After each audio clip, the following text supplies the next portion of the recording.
Megan Hicks of I Run Far. I'm with Robbie Simpson. It's a couple days before the 2019 The North Face 50 Mile Championships.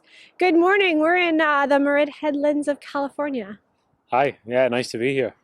Nice to meet you. This is your first time racing an ultramarathon. This is also your first time in the United States. Yeah, so it's all pretty new actually. Some new experiences to have, but hopefully good ones, I think. All right, so I want to start things off with talking about you and your background with running. This is I Run Far's first interview with you. This is your first time coming into the ultra distance, but you have tons of experience with running, mountain running, road running, track and field. Yeah, I've been running for about 15 years. Starting off with the shorter distances. Actually, started off mostly with mountain running. First. Yeah, I Okay. mean, I did track when I was like about 13 or 12, 13 years old, and then I got a bit bored of that. And Okay. then already by 15, 16, I was doing a lot of mountain running. Right. Yeah, and then after that, I got a bit, well, I kind of went into road running maybe 23 years old or something and Okay. did a couple of marathons. Yeah. Now talk about where you were raised. You said you live outside of Aberdeen. Is that where you started mountain running? Yeah, so the northeast of Scotland, yeah, that sort of area. We've got some nice hills, not really big mountains, but yeah, it's great for running. So when I was younger, like the town I lived in, we didn't have like a proper track or anything, Okay. or that many roads. So I just ran on the hills and ran on the kind of nice forest paths. Huh. And what has sort of turned your sights more to, because you spent a lot of time focused on mountain running, shorter distance, steeper ups and downs. What made you turn your focus to that? To mountain running or to Mm, well, yeah, I just enjoyed it really. I like okay. getting out, just on the hills on my own, and like the runs at home are great like that. Like you can run for hours and not see anyone. So I just enjoyed doing that, and running around in circles on the track wasn't my idea of fun. But also when I was that young, I couldn't do very long races either. I could only run up to about 6 miles, 10K. So then I thought, well, the mountain races are good for that. Even a 6 mile race is actually quite tough. So Uh-huh. so I did quite a lot of those, and it went pretty well. The problem was I did too much of that really, not enough flat running, so I lost a lot of speed. So then after that, that's where I went back into road running again. And you said a moment ago that was in your early to mid 20s is when you started doing some road running? Yeah, so I mean, I did some before, just local sort of races, just for a bit of fun.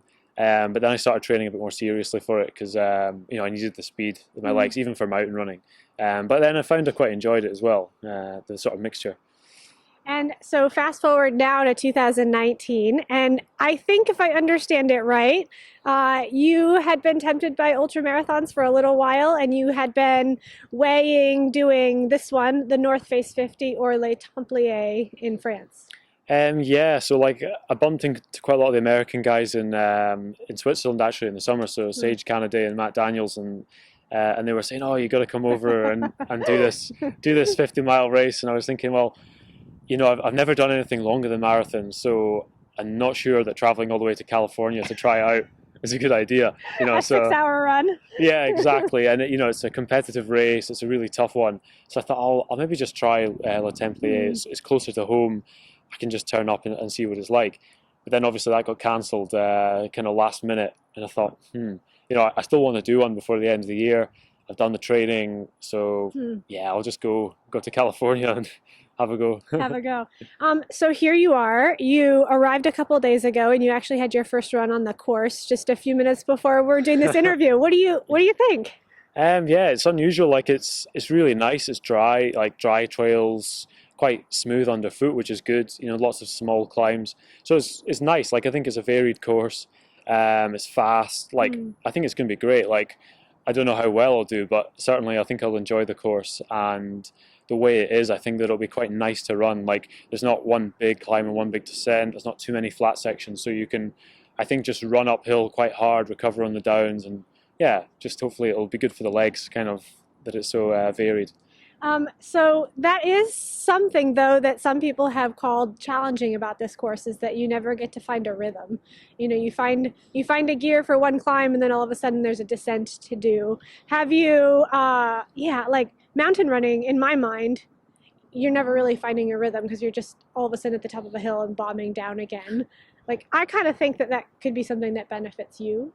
Yeah, possibly. I mean, I've been used to running races with lots of uphill and downhills, and certainly where I train, I'm on similar terrain to this. I don't have a really big mountain nearby, so I have to do lots of smaller climbs and descents, like getting used to an uphill, getting used to a downhill. Although I do also quite like when it's just a big long uphill and you can get into a rhythm then. But yeah, I think it'll make the time pass quicker as well, and it should be better, I think, just because you can focus on one hill. It won't last too long, get it done, and then look forward to the next one.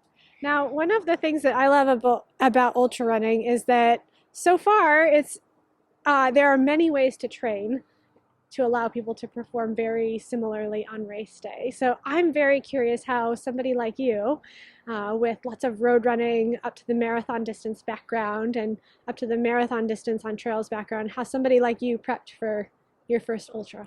Yeah, it was a bit experimental. To be honest, I only really decided to do an ultra probably middle of September. Okay. So until then, I'd just done my regular training. But I do quite a lot of mileage as part of my normal sort of training routine. So for this, I added on, the weekend I did a long run, up to about 4 hours.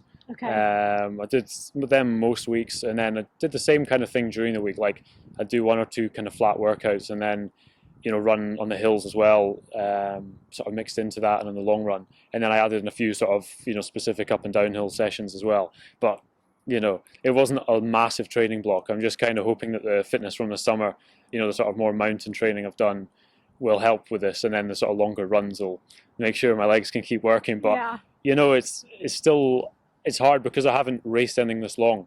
I can't be 100% sure that my body is going to be fine for 6-7 hours, so I just have to trust that it'll be okay and that the fitness and training will work. But one last question for you. We were talking off camera before this interview about the obscene amount of sugar that might go into fueling you on race day. What is your nutrition looking like for Saturday? Well, it's going to be unusual. I mean, I'm used to doing races obviously up to 3 hours. I still take gels and energy drinks, but it's just the amount that you have to take for, I'm just thinking, okay, in a short race I need this much, but for a long race it's so much sugar, so many gels, and yeah, it's going to be nasty. But I'm just hoping that I can just keep going. Up to 3 hours it's been fine, so I just keep doing that for another 3 hours. Hopefully my stomach's going to be all right, and your body will metabolize all that sugar and you'll hardly know that it's gone through your body. Exactly, yeah, should be fine. So yeah, standard running nutrition products. Yeah, I think so. I mean, I've got some like energy drink sachets I'll use. I've got some gels. I mean, I just have to check out what I can get on the course and if I can pick up some bottles. But I'll have a few different options. Like I'll have gels with me, and worst case I'll have them with some water and just try. I think it's trying to drink a lot because it's a lot drier here than at home, and I think that it's not that warm, but I'll be sweating quite a lot. I think running at that kind of effort. So I just need to drink a lot and eat a lot of sugar. Keep putting the sugar in. Yeah. Okay, Robbie, well, welcome to ultra running. Welcome to the US, and we wish you the best of luck. Thank you. We'll be chasing you through the headlands on Saturday. Cheers. Thanks very much. Cheers.